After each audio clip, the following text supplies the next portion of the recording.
Oh, we rise, we unite, from the mountains to the sea, warriors for the love, you and me. We are the new tribe of the earth. Good evening, good evening. Welcome Rainbow Warriors 101, where First Nations come together to grow as one. We're not about big corporations, we're about empowering the people, the First Nations people. So I want to start this out with some sage, sweetgrass prayer. Creator, we come before you this day. We ask your blessings. We ask that you teach us what we need to know this day, that we can carry it, and that we can be the difference that we make in all living here on Mother Earth. Last night with Brother Jim, was being pulled in and out, hereditary stuff, but the conversation was on medicine, plant medicine, and it just wove so beautifully into what we're doing.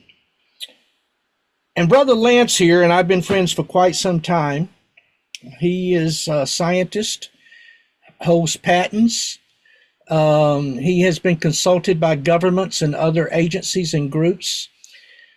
He has patents, and he has created enzymes that we talked about in remediation that helps clean Mother Earth. And we've been friends for quite some time. And he's kind of like a doctor, kind of like that spiritual side that we have between all living here on Mother Earth. There's a medical aspect to it, a spiritual, energetic aspect to that. And with that, we all interact with all living and we all grow together. So here tonight, I'm going to invite my brother Lance to take over and to share with us what he's working on in projects. And he's developing his website to make it more friendly to the common folk that's doing gardens and things like that, where it's more cost effective. But for those that you don't know, his remediation programs, they're able to literally strip pesticides such as Roundup and other things from the soil. Their remediation program, they can actually clean soil as far down as 200 feet deep. So when you think about that, they take the metals, the barium and selenium and the other heavy metals that get into our plants and doesn't give us the nourishment that we need, and they're able to take and cocoon it. And it's an enzyme, and it turns it into a fat cell, and it dissolves it, neutralizes it, and makes it worm food. You've been studying. You've been studying. That's good. All right, brother, you're at the mic. Thank you. Okay. Well, thank you very much. I'm going to make this a lot more pleasant with a lot of pictures and some demonstrations. Kind of felt like I spent a lot of time on wordy things last week, and just hopefully if you have any questions still on the 5 plant hormones or the other 10, we'll just give you some pictures this week in reference to how we are taking some plants, particularly desert plants, mountain plants, ocean plants, and squeezing the juice out of them and getting these high extractions of plant hormones that then we can put on a plant that really is not very tough, like a corn plant or soybean plant or whatever. When you take the juice out of these desert plants, mountain plants, or ocean plants, and you put them on the corn plant or a soybean plant or an overbred plant like a pepper plant or whatever, they're always susceptible to more types of weather conditions and issues that could be lack of a fertilizer, lack of a condition that would make them grow to their expectation, as we talked about last week. where its maximum genetic potential is never reached. It's only literally in the 30 to 35% range instead of maybe 50 to 60. But we found with these plant extracts that we can actually induce actions through either affecting the plant hormones or affecting the transport of the nutrients to the right place under those stressful conditions, whether it's cold, whether it's windy, whether it's too hot. And it's all kind of leaning back to the discussion we had on those 5 major plant hormones, which by now, one goes up, one goes down, and so forth. I went and looked at that again, and I'm sorry I had to reinforce it so much, but I just got to tell you that this particular week, I'm going to show you how a desert plant group called Desert King has learned to harvest yucca, has learned to harvest jojoba, and has learned to harvest a Indian desert tree out of Chile that they've been using for multiple things. Everything I will show you. The company is called Desert King. They're good friends of mine, and I've been a consultant to them for a long time. So you'll see their name here. I don't necessarily always publicize all the different companies I work with, but I wanted to share with you kind of a real example of how much more we can do with these natural plant extracts, which has really been their business, versus, the synthetic stuff. In fact, these help some of the synthetic stuff. So Desert King's been around. Again, the Quillaja is a tree that I'll talk about. Yucca, we're familiar with that, but this is one of 55 yucca plants called Shedigra, which is it's something dagger. I forget what it is. But anyways, just a Spanish dagger. It's a common name. And then jojoba. And jojoba really took off when whales were being overhunted for their blubber, and they have a high premium oil in their body that would work in computers and would work in high-speed equipment. And without that very viscous but tolerant oil coming from the whale, those industries would have kind of closed up. But they found this jojoba plant down in Mexico. They grow a lot of it up in Latin America and Peru and places. And you may have heard the name, but back in the 70s, there's a big article about how we're slaughtering, the whales for their oil. And they found that this jojoba is a solid replacement, and it's just a plant that you can grow and harvest and grow and harvest. And they made a business out of it. And then they discovered the use of using yucca. If you've ever gone to California, up to Arizona, or gone up to the Nevada side for Vegas, you see a lot of Joshua trees, and they have that funny shape with little spiky things on them. Well, there's another plant in there called yucca that happens at a certain elevation. It happens at an elevation down in Mexico, and it happens at an elevation up in that part of the Western United States. And what's interesting is that plant is the plant that you have now use for makeup, for pharmaceuticals, for beverages. It's the foaming agent. Yucca is the foaming agent in root beer. And it's also in the vaccines for animals, been in it for years, been in it for humans, and it's natural. And the beauty of yucca is that we talked about plant hormones last week, right? Yucca drives the gibberellic acid and the auxin in the plant. So where we were talking about substituting with synthetic plant hormones, yucca actually, we're able to squeeze out of yucca and put it on other plants to make them grow bigger corn and more vigorous crops and nutritious crops. Skip through that. They're in South America, North America, and these are many of the things. The reason I'm bringing this one up is because it's very much on Indian land. Wherever we're getting the yucca, wherever we're getting the jojoba, wherever we're getting even the quillaya tree, out of Chile, these have been for centuries used as multiple things, as medicine, as nutrition for humans and animals, for shampoos, for cosmetics, for mining. They use it so that they can keep the when they're smelting to make the ore and separate it, and it doesn't get too hot and cost too much. They actually put it in there as the liquid to help separate things. So there's about 20 different multiple uses. They're very much organic. They're very much certified. They have the rabbi come in and bless it, the facilities every year to make it kosher. It's quite a business, and there's so many different things I could tell you about it. But I worked with them for the last 25 years as a consultant, and we're always finding new uses for these things.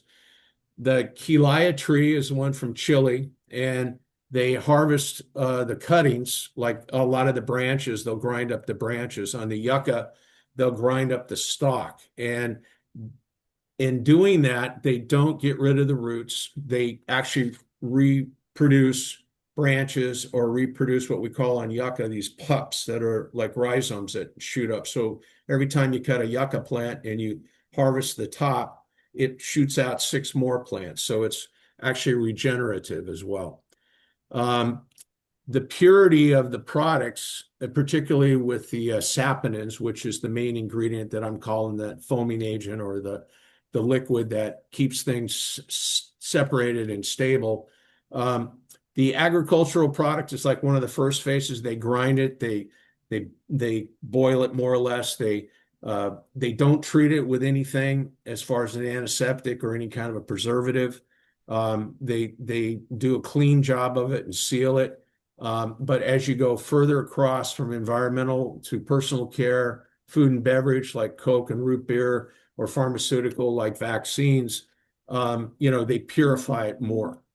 We're lucky that, this is relatively cheap on the ag side, because we can actually get yield increases ranging from, 25 to 30% by applying these things just a few critical times.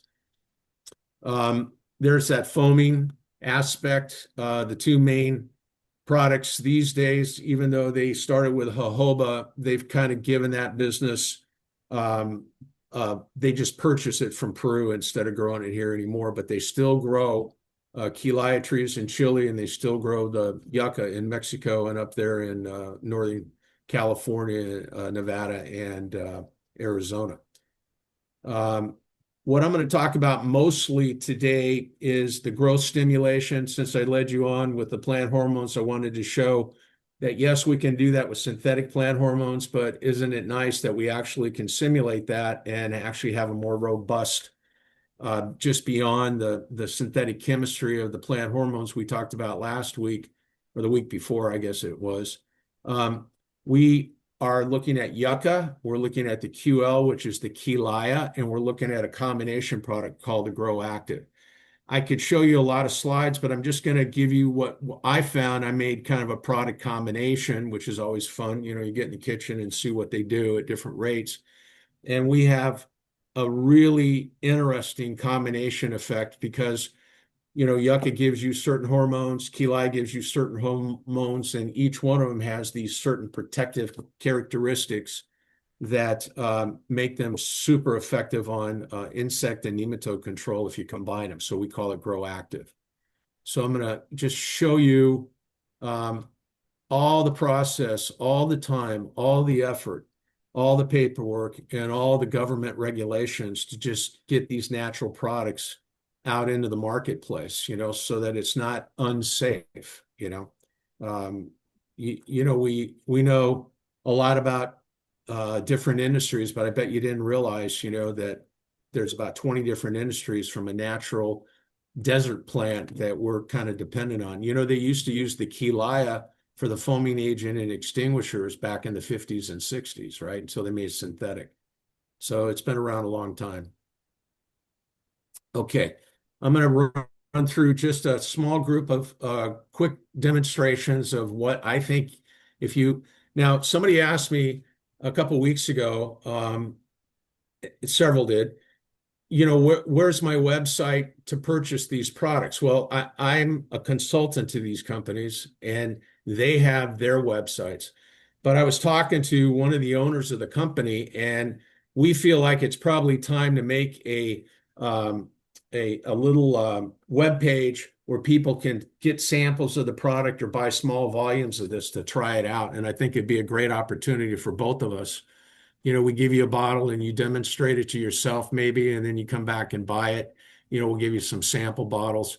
So we're going to set up a web page so that you can order some of these things and take a look at the information on how to use them to make your garden bigger or make your field stronger. So this is a demonstration of the untreated check where we soak the seed of corn, and it was treated in addition in the middle row with the 3 plant hormones that are synthetic. In addition to that, although I have a comparison later, in addition to that, when you add the Grow Active to it, you can see how much more significant that is, just adding that little touch of the natural product, which is only a couple of mils. This is also for wheat seed, and you can see it's the same scenario. The plant hormones versus the untreated check, and then the plant hormones plus the Grow Active. This is just showing you how potent the Grow Active itself is. Now, by itself as a seed treatment, 22% increase in the seed vigor and growth, 17% based on a half rate compared to a standard synthetic plant growth regulator called Brassin steroid or the untreated check.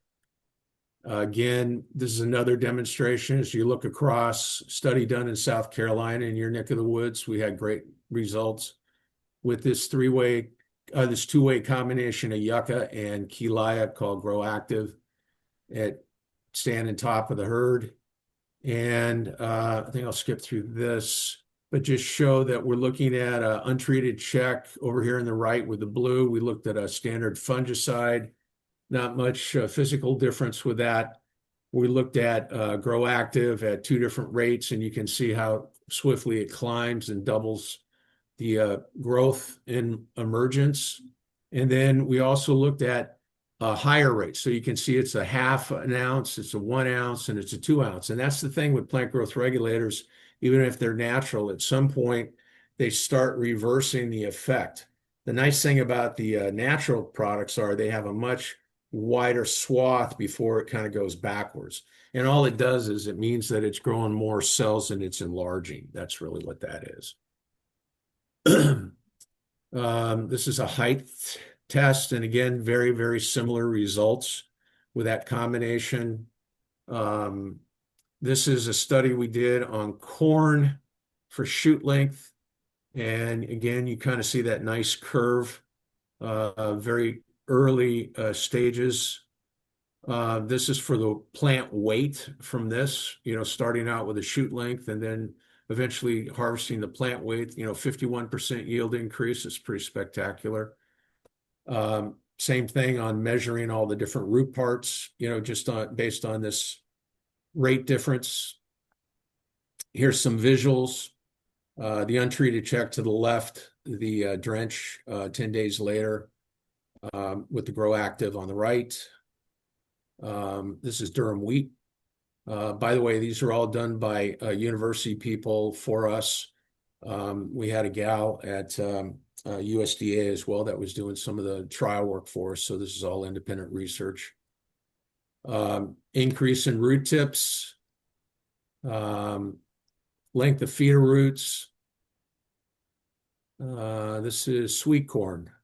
This is a good study. We put it out 3 times at 1 liter per hectare and got 12.5% yield increase overall on sweet corn. Sweet corn is probably one of the higher in crops in California, below almonds and strawberries and stuff. But sweet corn is very good, from a profitability, especially if you get high quality, increased fresh weight, and showing that it increased the root system by getting the dry weight. This is on kale.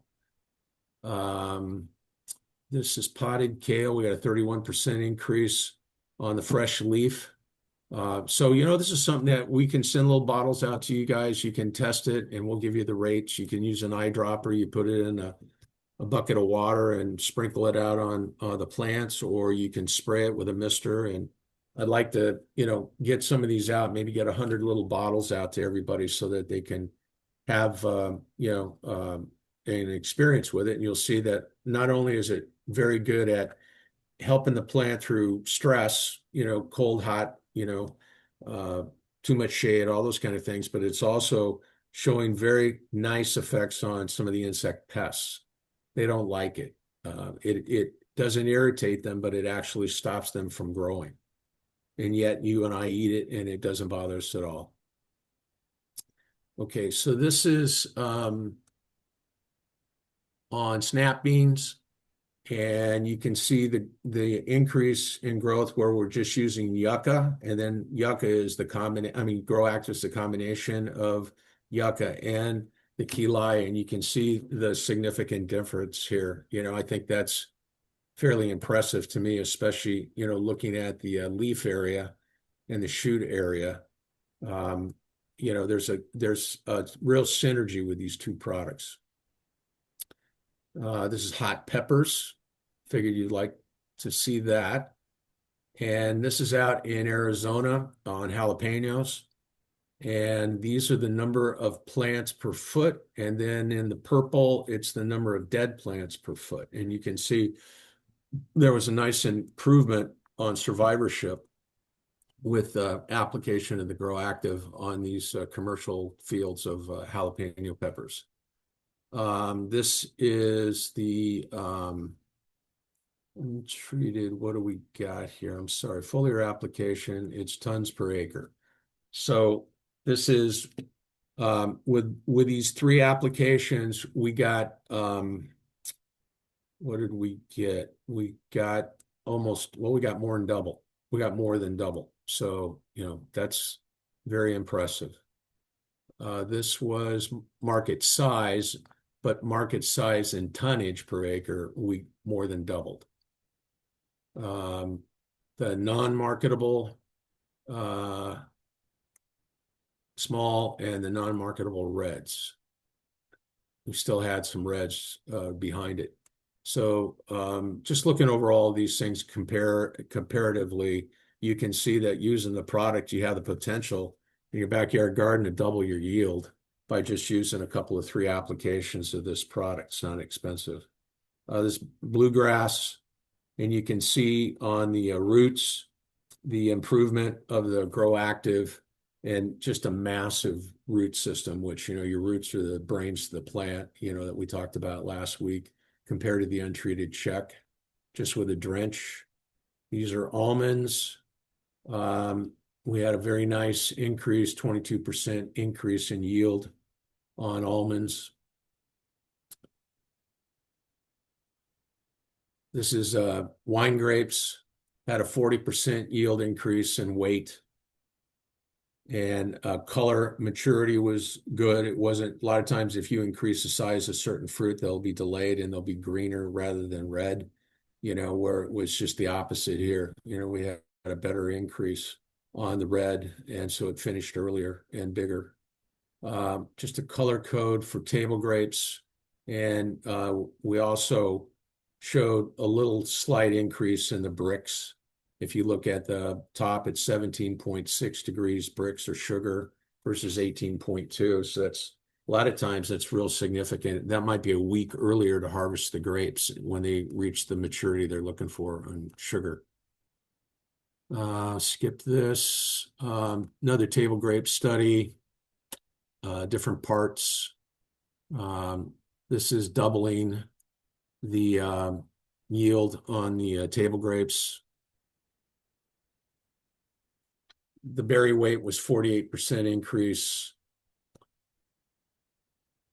The Brix were increased slightly.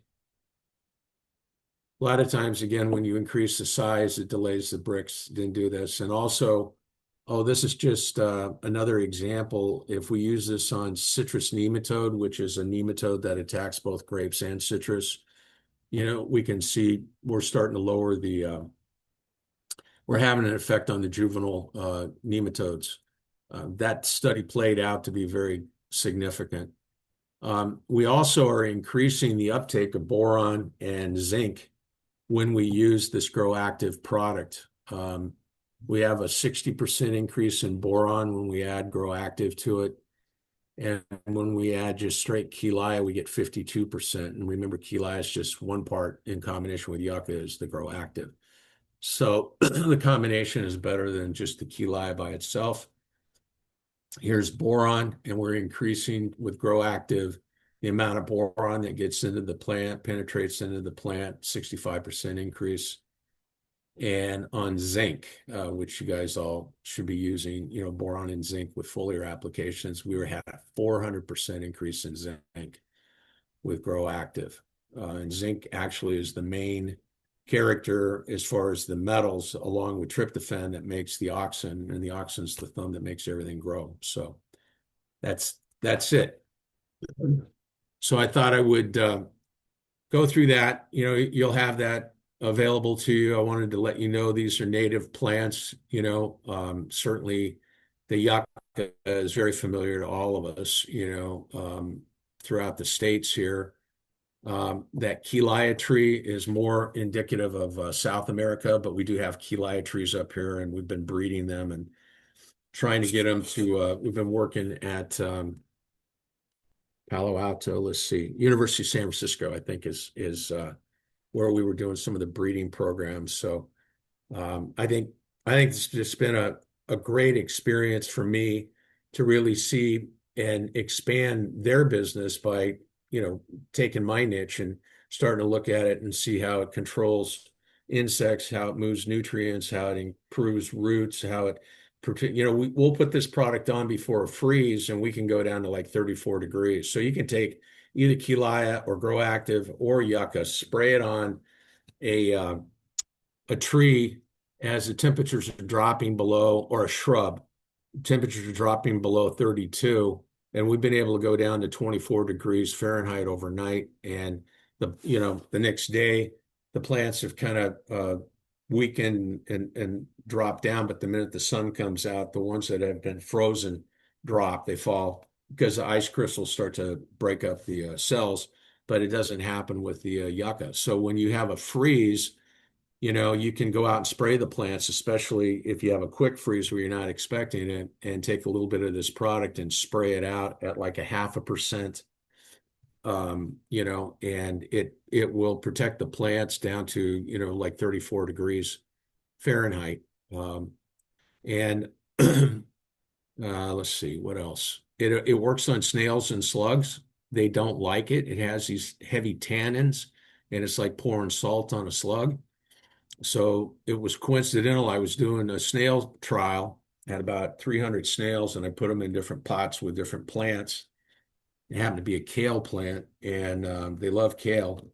And I was spraying rates of the yucca to see if, what rate was the proper rate to control 90% of the snails, right? So I did that. And then I left all those plants out there that night, out front. And sure enough, we had a cold snap that was down to 24 degrees. I mean, it was cold. And when I went out the next morning, I could see, things bent down a little bit and not quite a burn yet. But the minute the sun came up, all the plants that weren't treated with the yucca, fell over and folded, and within a couple of days just withered away. And the other ones recovered, especially the high rate. So, that's another little trick, that if you ever have any problem with frost and you want to protect some of your flowers, especially in the early spring or in the late fall, either one of these work well, or the combination. So that's it. Any questions? You know what this reminds me of, brother? What? The Three Sisters. Modern day, but modern day. I mean, I've been talking about these things, and I love the synchronicities, because when walking the path and trying to return to nature, and knowing that we're having to fight all the damage done by man, done by all the corporates and their greed and what they put into the soil, it's nice to know that I appreciate the work that you do, that we're able to come together and find natural remedies just as those wove together that helps us in this time that we live in now to fight. And Brother Eric has a question. So go ahead, sir. Hi, Eric. Unmute. I was just gonna, well, Trina Carroll in chat had a question. I think you might have answered it. She says, will this work on all plants, herbs, fruits, and veggies? So, Eric, I heard what you said, but could you speak up for everybody else? okay, sorry about that. I can Nope, no definitely problem. speak up. Trina Carroll in chat says, but will this work on all plants, herbs, fruits, and veggies? It will, as best I know. Now, thinner plants like lettuce versus cabbage on a cold night, there are certain times where you just can't protect it because it doesn't have a lot of natural waxes or things on it. But I would say that for me, I've done everything from roses, that are in bloom to, tender grass that was just cut. And what's amazing is it literally takes on within an hour the robustness and the shield and viability of a desert plant sitting out in the middle of the desert in a hard, cold, windy evening. It's amazing. I mean, it not only increases the turgor pressure in the cells, but it translocates these saponins and terpenes that protect the cell walls. And that's why we don't get the rupture. And the thing about frost, a lot of you probably know this, but I'll just reiterate it, is that it's not when the plant gets cold and down below freezing, it's when it thaws out that there are crystals inside the cells that then cut and cause the plant to leak and dehydrate. And in this case, we don't get that effect. Okay. What about heat? Does it protect against high heat levels? It does. It does. I mean, I think the temperature range, I would easily give it. Sunburns maybe a little different, but because that has a lot more to do with other issues than just straight heat. But as far as temperatures going, I mean, certainly the 110 degree temperatures it lives in the desert, where the temperatures go up to 130 degrees, and we're transferring some of that into the plant, and it's very systemic. It goes in not only translunar, as I was mentioning, between the vascular systems, but also up and down the vascular systems. And I mean, that poor desert plant sitting out there with all kinds of herbivores and all kinds of insects. So in other words, chewing animals and insects and weather and all kinds of stuff. So it's got to have something tough in it. And the neat thing is it's not toxic or horrible like creosote, even though creosote is a desert plant, but it's definitely, the extract, which are called saponins. And some people call them saponins, but they are able to transport positive and negatively charged minerals. So they literally are like a raft where you have positive and negative or two positives, like two metals, two magnet sides that push against each other, or the coming together of the positive and the negative. They actually keep the metals on the outside and are like a raft floating up and through the vascular system and transporting it to where it needs to go. Wow. All right. Outstanding. Thank you, Lance. Thank you. I think you pretty much covered. Let me see if she's, I think she's pretty satisfied with that answer. Okay. I think that covered. I wouldn't say go use your shampoo that has yucca in it, or your root beer that has yucca in it to make the foam, because there are a lot of other things it'll carry in as well. But that's the fun thing about working with it. We use things called surfactants to spread, the nutrients or the minerals or the pesticides on the leaves, or on the stems of the plant, so that they spread, and then eventually they're either there to protect or they eventually move inside the tissue. But we found that with yucca and with Kilaya, the minute that you spray it on top of the plant, and let's say you have a dust of copper or of zinc or something like that, it moves those immediately into the inside of the leaf. That's the beauty of those products. They're amazing. In Japan, they spray yucca out on the golf courses, usually during the dew period of the seasons, where it's very heavy fog or dew. And, instead of starting your golf game at 6 a.m, they got to start, the golf game at 7 or 8. Well, they just go out and spray the greens every day with yucca, which strengthens its roots and its tops, but it causes all that water to go immediately into the grass, and they can play 1 to 2 hours earlier. It's pretty slick. All right. Tricks of the trade, right? Yep, tricks of the trade. That's awesome. Thank you. You bet. I just love the synchronicities and how all this brings balance in a time of change. And so, like I said, Lance, I'll say it over and again, how thankful I am to have people like you working with the Rainbow Warriors and all the First Nations around the world, and to be able to see the change that's happening in Africa and various other nations. It's just, so for those that just got in, I compared what he's talking about in his research to like the Three Sisters, except now that we have science and people in the labs and the universities that work with Lance, we're able to see how plants from the jungle and all the other countries can interact and make what we have stronger and clean up all the toxicities. And when we start doing that, our plants are healthier, and then if they're healthier, we're healthier. So, and that helps our spiritual nature as well. So, any more questions? Please raise your hand. And hopefully I'm seeing everyone. I'd like to make a comment while people are maybe getting their thoughts together, but the Yucca shedegera is one of the only yucca plants that's fully registered by FDA, by everything, including we've done EPA work for key laya and yucca. And it has been around a long time and had a lot of certifications around the world. Now, there's about 55 yucca plants around, and this is the only one that produces about 10% of the saponins, which is kind of the core, those soapy things that we're talking about. The other ones have like less than 1%.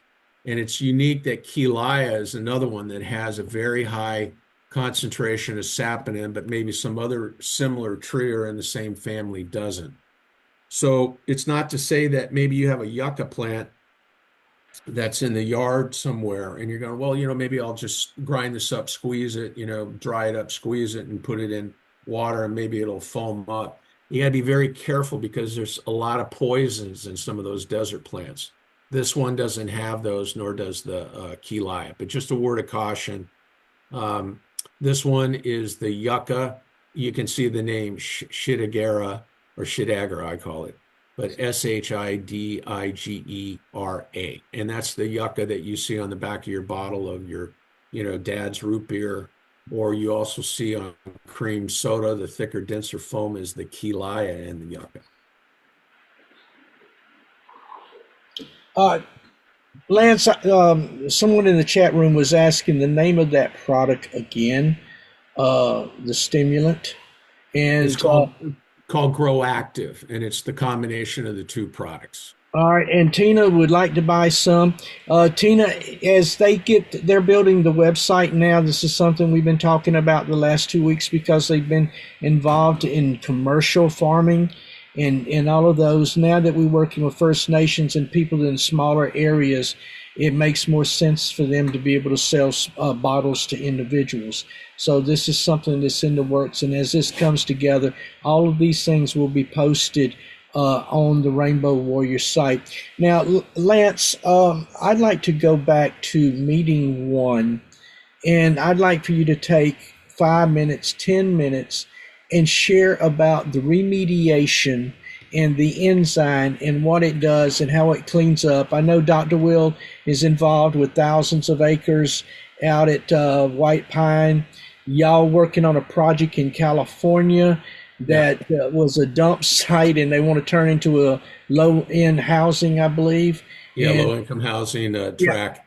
and for those that are farming or around farms, I think, and tell me if I'm wrong, 3 treatments will totally wipe out the effects of Roundup, correct? Yeah. Roundup's easy to get rid of. It's what we call forever chemicals like the old DDT and toxaphene and things that were meant to last a long time. Unfortunately, they've lasted, half a century. So the product is called, or the organism is called Archaea. It's Archaea. And Archaea is basically used to be lumped in with just regular bacteria, but this Archaea is kind of made from titanium versus Teflon. It is so tough, it can tolerate extreme pressure in, deep in the ocean. And it is actually the organism that breaks shale, of all things, deep in the ocean into oil. That's why we have these oil pockets down there. Everybody thinks that it's, dinosaurs and everything, centuries ago. Well, yeah, some of that is the source, but this actually can break shale, shale's rock. It can break it down into oil, believe it or not. And it's also the extremophile that is in the geysers, like Old Faithful up in Wyoming, Montana, up in Yellowstone, and all that color that you see. What is all that stuff? That's these organisms that have been just spewed up from way down below, and like a hot flame that come up and cool and settle on top of, or they're living down there. They're the things that are breaking everything down into basic elements. And so that's fascinating. And they also live up in the Arctic. They also live all over the place. I mean, they, just like bacteria, you don't see them, but they're everywhere. But they tend to be the things in very harsh environments that bacteria won't live in. Bacteria loves living in, a moist environment and having, less than acidic conditions or less than alkali, salty conditions. Well, Archaea loves that. And the way Archaea breaks things down is you have basically hydrogen, you have oxygen, you have carbon, and then you have all these elements. And depending on how they're lined up on the molecules and attached, they can be beneficial, they can be neutral, or they can be negative. Well, the interesting thing about Archaea is its food source is such that it can survive without eating carbon or protein, hydrogen. It needs oxygen. So what it does to survive, instead of replicate and become more Archaea in a dormant state, it survives centuries by just taking the oxygen off of the molecules in the soil that might have minerals attached to them, or things that are less than high in carbon or high in protein. So that's nitrogen. So in that sense, Archaea is able to survive where nobody else can, and that's why they're where they're at. And they can survive without replicating or reproducing by just living off of the oxygen of those molecules. And when it grabs that oxygen, it tears those molecules apart. So something that's arsenic, or something that's cyanide, or something that's soap, or something that's, I don't know, a soybean plant, whatever, it will break them all down into essential fatty acids, so that all the little pixie sticks, that built the little house are now all broken apart. And then the Mother Nature starts reassembling everything, but it actually cleans the soils from all the toxic chemicals, especially the way man makes persistent compounds. We add a chloride and we add a sulfur and we add something that, is just unbreakable. and will last forever. And I'm seeing all of that, as we're going through this. The facility that we're at right now has been around 45 years. So they have DDT. I don't know if you ever heard of toxaphene. It's a horrible product because it kills everything. But back then, it was new pesticides. You didn't have to use a fly swatter or something to protect your plants. You could just spray these pesticides on. And unfortunately, they've been lasting as long as the last time they were sprayed. That's scary. That's Yeah. scary. Well, it's Any more- exciting. It's exciting to have these tools, Brother, and that's why we are here as Rainbow Warriors. Anyone else got questions in the chat room? Hold your hand up. And I'm trying to scan through each, but I don't see any hands up. All right, we're getting close to the top of the hour. Where you want to discuss where we're going to next week? Yeah, I think I'd like to have Will. Will says he's been on the road, but he said he'd like to come back in. And then I have some other people that will talk to you more about some of the natural products that I've worked with through the years with these people. Very good, competent, and they're kind of specialized in things like fulvic acid or humic acid, or how do you, right now you're getting a taste of how natural products now work with the plant hormone systems, but how do they protect the plants from insects or from disease? Mm-hmm. And I have people that we'll bring in that can talk. Even university people, Davis or something, that I'll be glad to get them to come in. But we're all trying to find the natural and safe tools. And there are plenty of them out there. They just need more attention. So Will come back next week. I may sit in with him, but then he's going to talk more about using Archaea on plants and things that you can do that will make the plant healthier and more robust, as well as clean up the soil at the same time, for growing the crop. Instead of remediating the soil, helping the crop grow in a safe environment. That's wonderful, because I'm so into my garden out there, and my brother is looking at everything that I'm planting, from my peppers to the tomatoes to corn and melons and all. And we're looking at what flowers to place in what areas, and we're setting up hanging baskets around and through the garden, which we'll be taking photos of all of that, just experimenting with all of these things that drive away these creatures from my garden and also beautifies it. So, Yeah. We're living in exciting times now, and knowing that we are the change. Creator put us all here together for a reason and for a purpose. And I'm glad to see us growing. The people that I'm hearing from around the world that's reaching out, and they're in turn sharing. This is growing, and this is a movement, folks, and we're gaining power. And for those that you don't know about our mission in natural farming, go over to lightstreamers.com. Michelle hopefully will be back next week. She's been on the road traveling.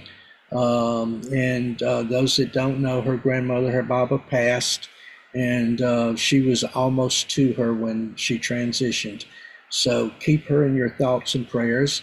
Brother Jim and I are promoting a donation, whether it be $1, $5, $10, if you can do monthly. I've got it on my Chief Standing Eagle page. There's a Hopi grandmother who's a knowledge keeper. She's one of the people that Lance, in what he's doing, is so woven into, because they are the protectors. When technology goes, we need to know these things.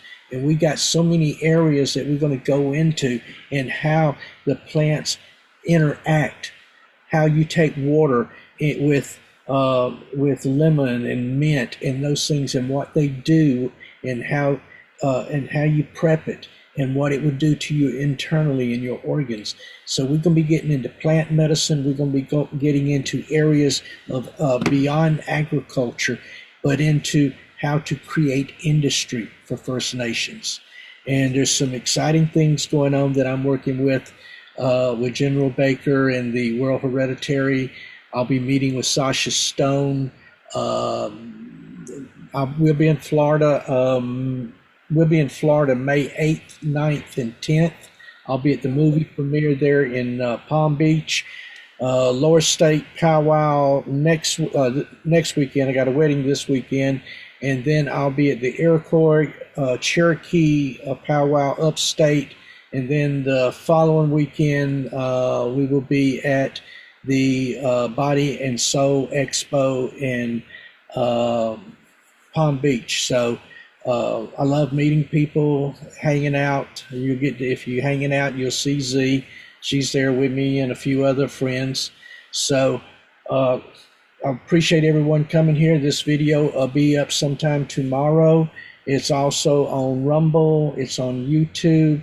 And it's getting shared to other areas. As I said, this little videos are now hitting about 1,000 people a week. So it's getting shared and groups are watching it. And we are the difference that Creator makes in all living. So with that, my sage, Brother Lance, I appreciate this lesson you give us tonight about plants, how to strengthen them, how to make them healthier. And as they are healthier, we become healthier. We become healthier. And we all grow together. Everyone, y'all have a blessed and great evening. See you back here again next week. Love y'all. See you on Facebook, Rainbow Warriors 101. I love you. Thank Take you. care. Thank you. Thanks, everybody. Bye-bye. Bye. Thank you. Oh, we rise, we unite, from the mountains to the sea, warriors for the love, you and me. We are the new tribe of the earth, connecting our spirits, remembering our worth. First Nation standing hand